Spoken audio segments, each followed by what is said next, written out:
10, 9, 8, 7, 6, 5, 4, 3, 2, 1, go.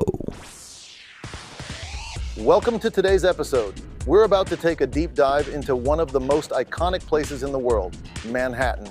Known for its towering skyscrapers, world-famous landmarks, and vibrant cultural scene, Manhattan is not just a borough, but a symbol of dreams and endless possibilities. From the hustle and bustle of Times Square to the serenity of Central Park, there's always something happening here. In this episode, we'll explore the heart of New York City, the city that never sleeps. So, grab your headphones, sit back, and let's discover what makes Manhattan truly extraordinary. You know, you all shared this document with us. Okay. mnbasemap-rotated.pdf. Yeah. Not giving away too much with that title. Right. But looking it over, it's basically a map of a section of New York City, right? Yeah, it looks like it. But what's interesting is that it seems to be all about street names. Oh, interesting. And that got me thinking. Okay. Street names are like these little labels we often just take for granted.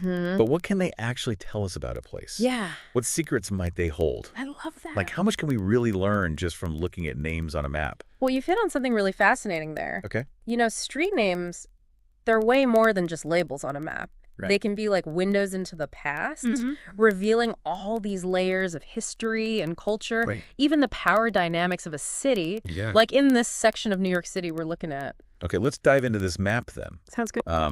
Starting down here in the bottom left corner, Okay. I see some familiar names, you know, the ones that just scream New York, Yeah, like Broadway, of course. Wall Street, Fifth Avenue. Yeah, It's almost like a highlight reel of the city's identity. it is. Yeah. And what's striking is how each of these streets Right. represents a different aspect of that New York identity. Yeah. You've got Broadway, Right. synonymous with, you know, theater and bright lights. Is Wall a- Street, Right. that global symbol of finance, Right. almost a character in itself, you know. Yeah. And then Fifth Avenue, Right. dripping with a kind of upscale cultural vibe. Yes. It's fascinating how just a few names can evoke such strong images. But this map Right. goes way beyond just the famous spots. Yeah.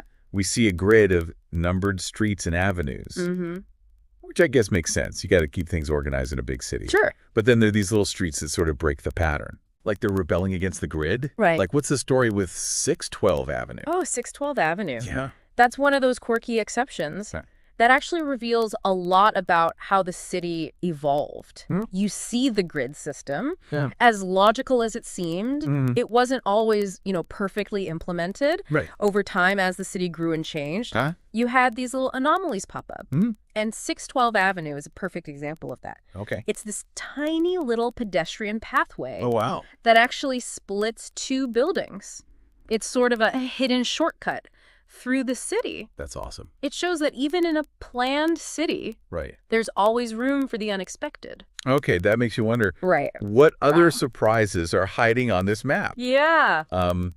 I'm drawn to some of these names further east Okay. that just sound intriguing, like Bleecker Street Yeah. or Eldridge Street. Yeah.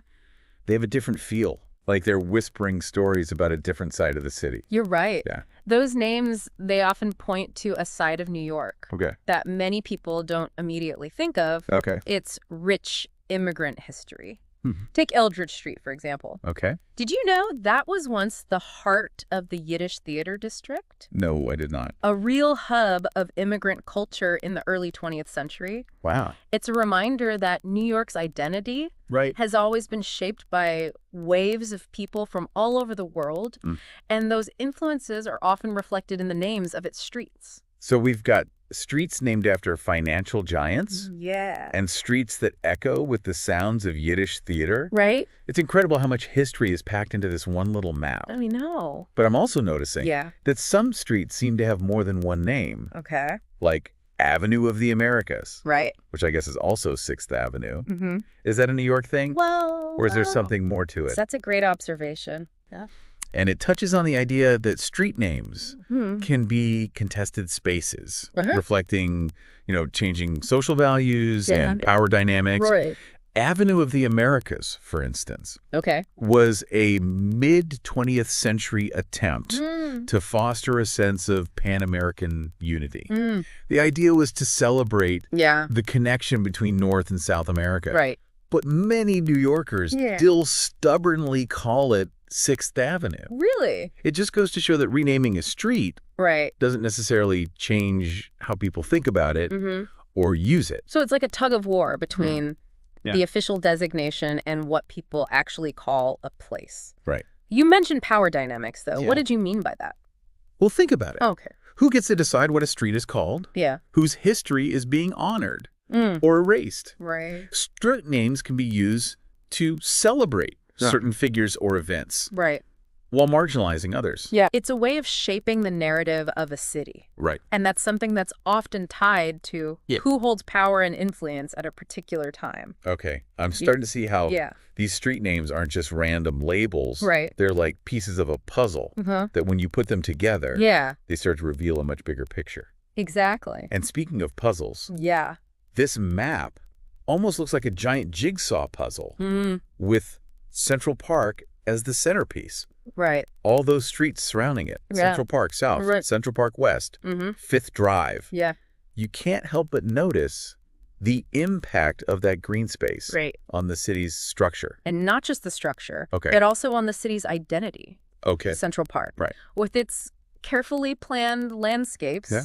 and surrounding prestigious addresses Yeah, represents a particular vision of urban living, right. a blend of nature and sophistication. That has become synonymous with New York. It's like everybody wants a piece of Central Park. Right. So they named their street after it. Yeah. But even beyond the park, Yeah. I'm noticing other names that hint Okay. at the city's relationship with nature. Mm-hmm. Riverside Drive, Right. Harlem River Drive, Uh-huh. Battery Park. Yeah. It's a reminder that even in this concrete jungle, Sure. there's a recognition Yeah. of the importance of green spaces and waterfront access. Absolutely. And those natural features, Yeah. they aren't just, nice to haves. Why? They've often played a crucial role Mm. in shaping the city's history and development. Right. Battery Park, for instance, Okay. at the southern tip of Manhattan. Hmm. It wasn't always a park. Ooh. It was once a strategic defense point Mm. guarding the entrance to New York Harbor. Wow. So a place that's now Yeah. a peaceful escape for tourists Right. was once a military stronghold. That's incredible. It just goes to show how much these places have evolved over time. Yeah. Okay. Yeah. I'm seeing a few more names that are sparking my curiosity. Okay. We've got Sunken Meadow Loop, Yeah. Recovery Road, Mhm. Reservoir Loop. Right? I mean, you can't help but start picturing